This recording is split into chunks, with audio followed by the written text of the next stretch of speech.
What makes South Africa one of the most targeted countries for cybercrime attacks? Does the country have enough measures in place to ensure cybersecurity?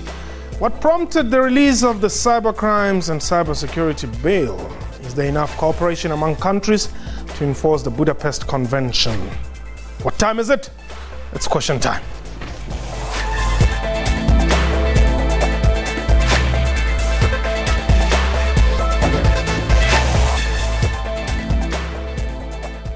Hello and welcome to the show. My name is Mpho Tsedu. The Department of Justice and Constitutional Development recently published a draft of the Cybercrimes and Cybersecurity Bill.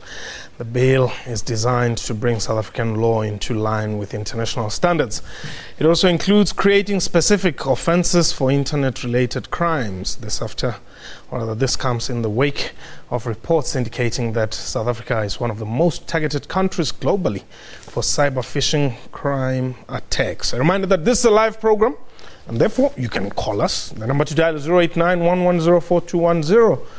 Our Twitter handle @QuestionTime24. My guest today, Professor Basi von Solms from the University of Johannesburg. And joining us from our Pretoria studios, we have Brigadier Piet Pieterse, Crime Unit of the Hawks, that's the DPCI. Gentlemen, welcome to the show. Thank you. How much of a problem is the cybercrime in South Africa? Well, cybercrime is a big problem not only in South Africa, it's a big problem internationally. It is one of the biggest form, if not the biggest form of illegal money making in the world. It's easy, it is anonymous, and people are just naive enough to provide the information. So cybercrime is a big problem, that's a fact, but not only in South Africa, internationally, and it is going to grow, there's no doubt about that. Okay. Brigadier, what sort of crimes are we talking about when we talk cybercrime? Thank you, Mpho. I agree with Professor Basi. I think it's a huge challenge. And you normally find cybercrime on the financial platform, but it is not just on the financial platform, it's on the broader organized crime platform. But I do think that you do tend to see the result of cybercrime on the financial platform, the banking platform. And what makes South Africa one of the most vulnerable countries in the world? Well, I think there's certain characteristics associated with cybercrime. It's a transnational a problem. It's got certain unique characteristics, and I believe that the South African environment is sometimes vulnerable to these characteristics of cybercrime. And does perhaps this example that I'm going to give you fall under cybercrime? You know, the emails that we receive that you have won £300,000 somewhere in Britain, and you must call a cell number instead, and the reference number is some disjointed alphabets, which do not necessarily make sense. Yes, Mpho is certainly part of the cybercrime threat that we have, and I think it's important to perhaps take cybercrime and categorize it into certain categories. That is certainly a phenomenon that is well known in South Africa, and the question is really about understanding the value chain and coming up with a proposed strategic interventions in order to address this kind of threat to our economy and to our democracy. Okay, but Prof, is the law tight enough on this? Well, yeah, I'll come back to that. Let me just quickly come back to your question. Why is South Africa so targeted? I personally think one of the big reasons that we are maybe high up in the list of cybercrime victims we are extremely naive. We're not aware of the risks of cyberspace. Individual people, the man in the street, the school kid, We're posting all our personal information on our Facebook profiles, where we are, etc. Which, you know, the guys that smile about that is the cyber criminals. They can get all our information, and using that, they can make a profile. They create a profile, and eventually they get your login information, etc., etc. So, firstly, we are very naive in South Africa. There's no doubt about it. We trust the internet, which we shouldn't be doing. And the second thing, which I agree with Brigadier Pieterse, is although we see cybercrime as a financial issue, it's not. The biggest amounts of loss are going in things like stealing IP, intellectual property between companies, stealing the blueprints of your new machine or your new pharmaceutical formula. That's the biggest thing. Money is always important. But the cyber criminals are getting so sophisticated, they don't only just go for the money anymore, more they go for the high value stakes, which they resell again. So they make money by not stealing money, but stealing property, IP, intellectual property, and then reselling that. And I think one of the main things we should be doing, and your question was, are the laws stiff enough? I think that's fine. The new cybercrime and cybersecurity bill, which you referred to, is a very good document. I've got no doubt about that. It really covers all the type of things that you mentioned. My big problem and my big worry about that is, that's fine, but do we have the skills and the capacity? Do we have the people to implement what the bill wants from us? For example, one of the structures that I created is a so-called cyber hub, which me and you, when our identity is stolen or when we lose money, we can report it to the cyber hub and they will investigate it. I doubt it. Well, I'm quite sure we haven't got the capacity. So at the moment, we've got a bill as far as that's concerned, but we can't really enforce it. Brigadier, is internet banking safe? The short answer is it is safe, as long as you are just aware of certain downfalls that you might experience whilst using the internet. And I think the most important thing was highlighted by the professor in terms of awareness. I think if we focus on making the public aware of certain aspects of cybercrime, you could see a drastic decrease in the number of incidents.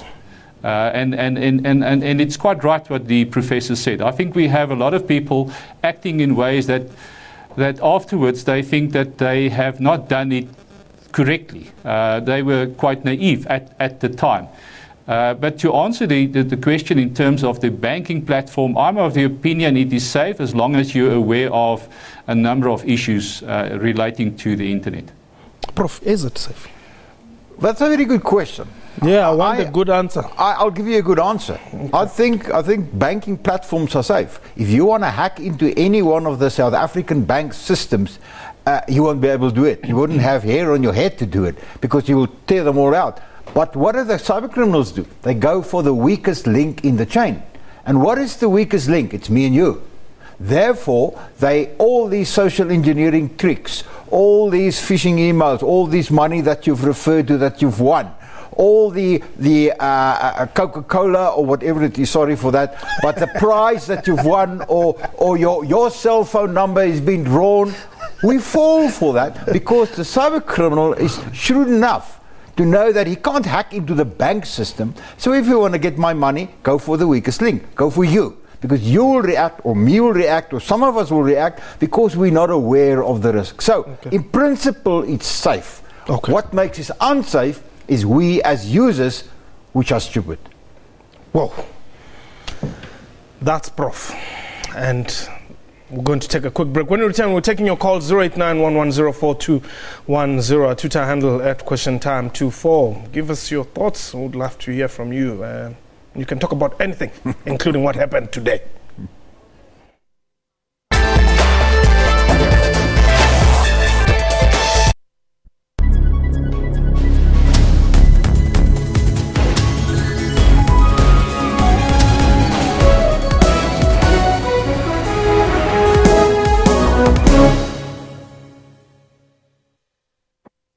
The road to greatness is not an easy one. It's rough, tough, and full of barriers. And there's only one way to master it. Never, ever stop.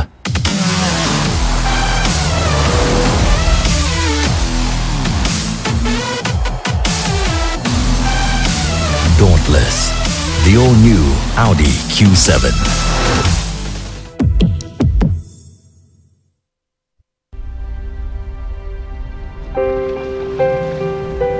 What is beauty? Is it a view that's been waiting for you for centuries?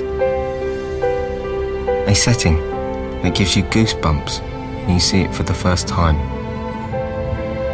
Is it a moment that stops you in your tracks and leaves you in awe?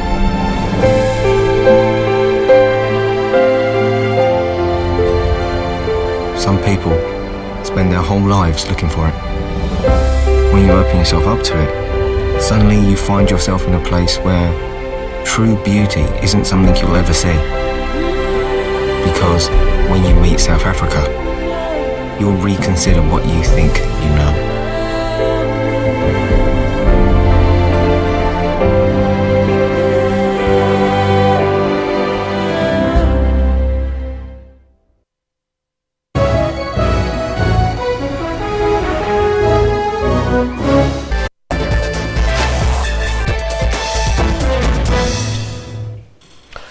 Welcome back.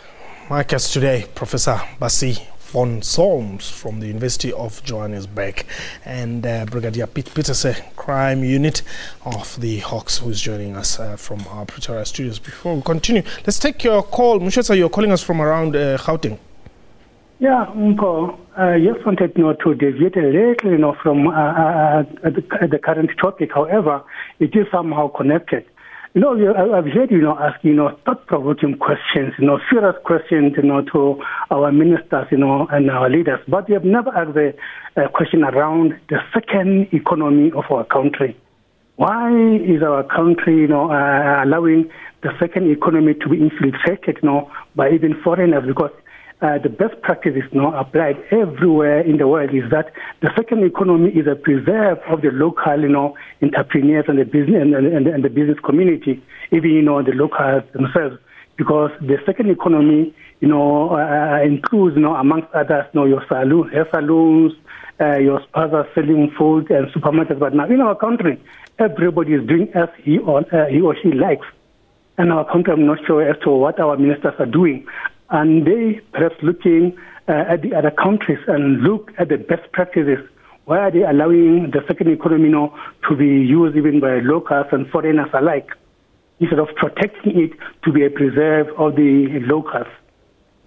Okay. Yeah. Thank you very much. Thank you very much, Muswetsa. I'm not so sure if you got that. I was talking about the first and the second economy. Why? I don't know if this would actually relate to this, but somehow I would want to bring a link, because most of this internet cafes are operated on the basis of perhaps the second economy that he's talking about. Is there a way in which they can be governed? Well, let me just come back, and as you rightly say, I think it's a little bit outside the discussion we have here, but, sure. But still it is a fact that internationally it's proven that countries that use cyberspace, that use the internet properly, can get a lot of financial gain. You can really move the company forward by rolling out proper cyberspace, internet-based systems. You can improve your education, you can improve the small companies, and in South Africa specifically, by a government report itself, the small companies that are using computer systems and that have got web presences are very badly secured. So the economy suffers because many of our small companies are victims of cybercrime. So yes, in principle, the fact that we can improve our economy and the second economy that the listener referred to is very true. If we have a strict and a good and a fast and a very stable infrastructure, cyber-wise. Okay. Lungelo, you're calling us from Cape Town. Welcome to Question Time. Good evening, Paul. How are you? I'm well, my brother. I'm fine, can't complain. Yes. This one I'd like to pose a question to Professor Basi and the gentleman there from Pretoria. Yes. My concern is that there is a thing now that is very much prime, in particular on Facebook. That is called Kippy, and it's also called Achievers as well, where it's sort of like a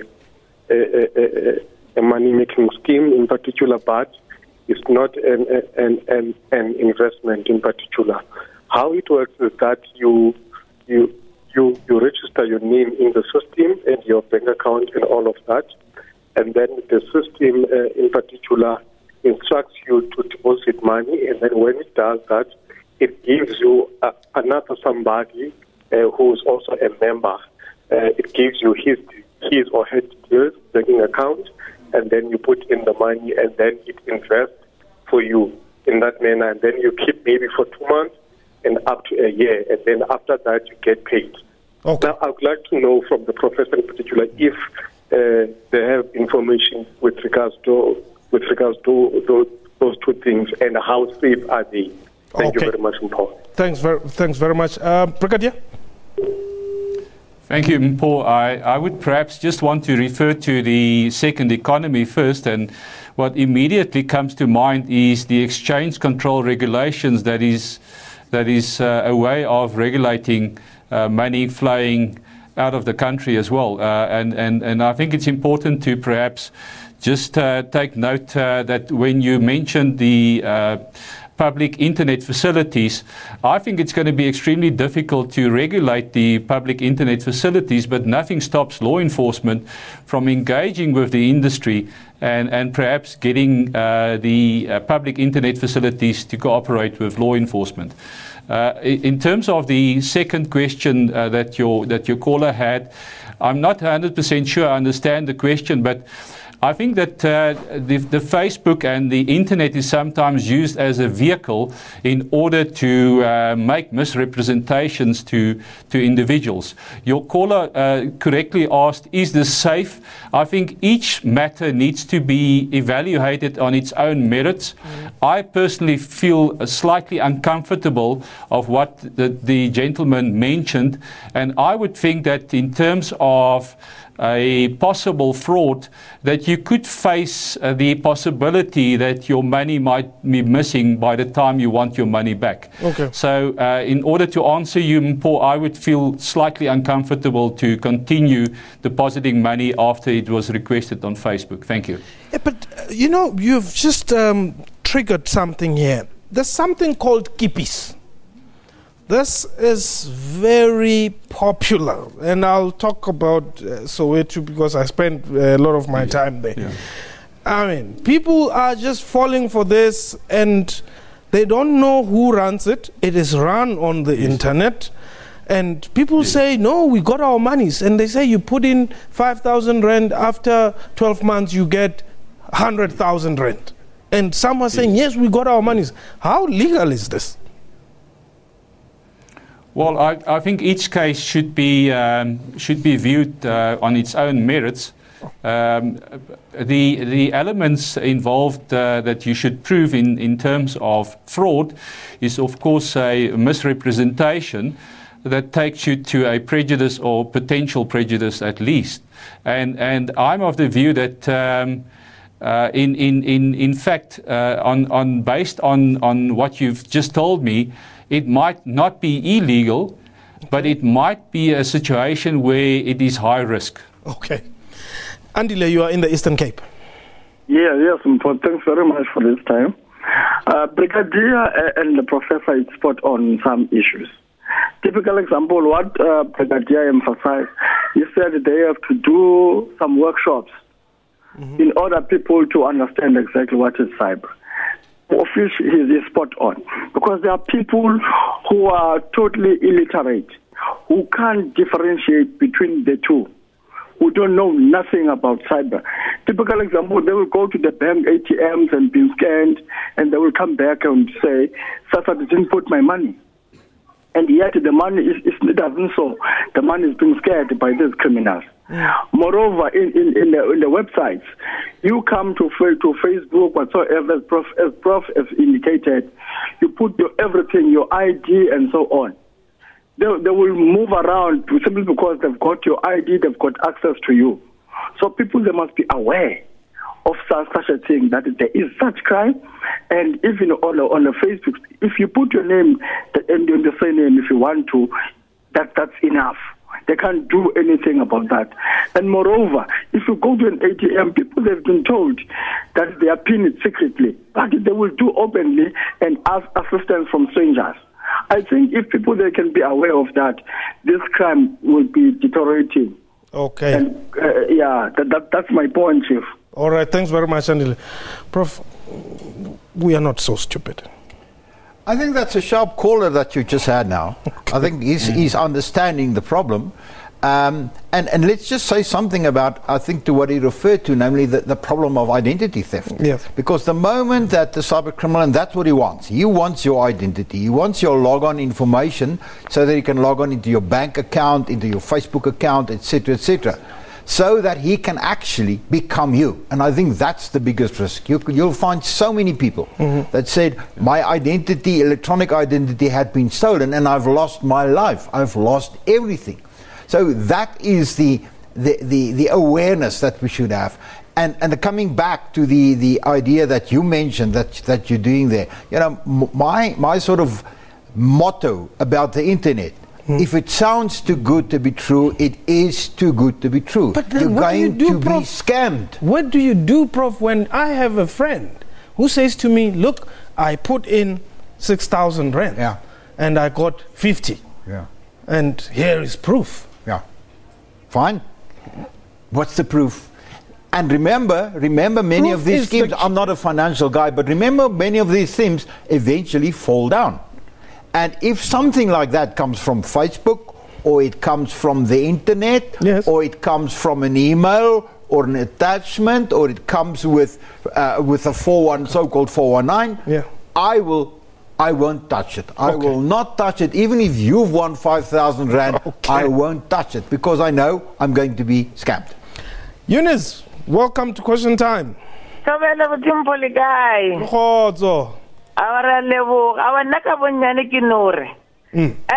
South Africa so we get more vulnerable because everybody who comes here, they are not pre-screened about what are the motives, and they just fall in. So we need a critical, very cautious, diligent government. Thank you very much. Okay, that's Eunice saying, well, the people are not screened thoroughly, therefore we do not know who's coming here to do what. Brigadier, how much is the country losing to this crime?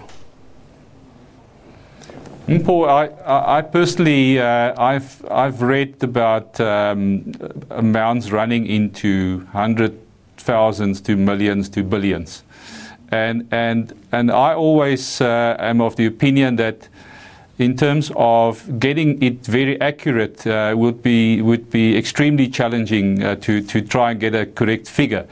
But the fact of the matter is, Paul, I think that it is a serious problem. It has serious implications for our economy, and regardless of the correct amount that the prejudice that we suffer, I think that we need to take note of the fact that it is quite serious.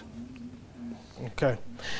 Well, gentlemen, Prof, you wanted to say something quickly? Yeah, very quickly. The one thing is, as far as the money is concerned, I think we're in the sort of 5 billion rand per year. But nevertheless, the one thing I want to say here finally is, you as a parent out there, be very wary if you give your child or you allow your child to have a Facebook profile or to surf on the internet. Things like cyberbullying, cyber stalking, and these type of things are increasing internationally, and it's increasing via cyberspace. So protect your child.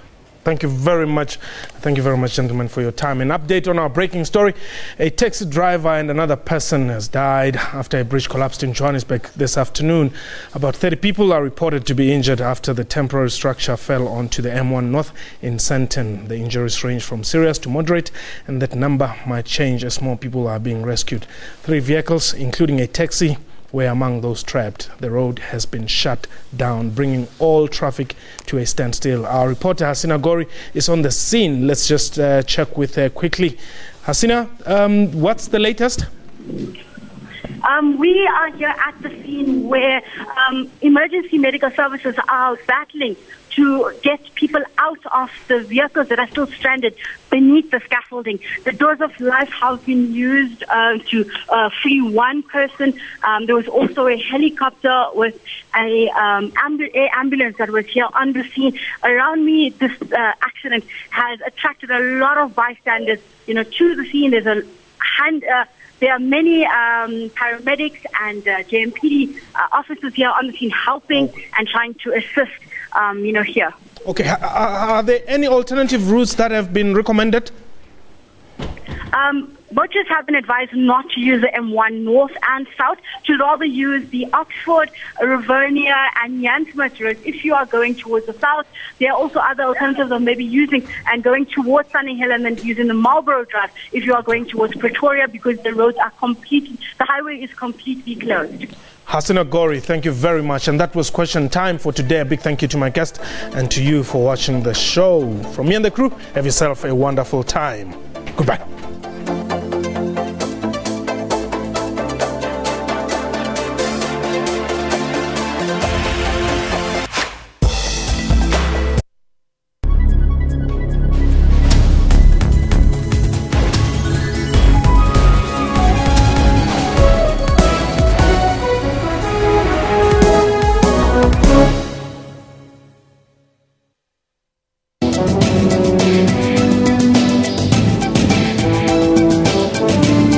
When bees and wasps sting a person, they inject a bitterness venom in their skins. We have about 3 spider species in South Africa that we'd have to worry about. Button spiders, which include, the black widow spiders, your sac spiders, and your violent spiders. That venom is in your system, it's in your muscle tissue. And the more your heart beats, the faster your heart beats, the faster the blood is going to circulate, and consequently it's going to get that venom into your system faster. If you see a snake like this, the best thing to do is to just stay away from it and contact somebody that specializes in removing venomous snakes. Join me on Health Talk every Saturday morning between 9 a.m. and 10 a.m. as we unpack current health stories. Across the globe, locally, and on the entire continent. Every second, every minute, and every hour. There's always a breaking story. We commit to giving you the most important, significant, and interesting news. That's why it is not a surprise that more Africans are tuning to SABC News to find out what is happening. Because when news break, we've got you covered. SABC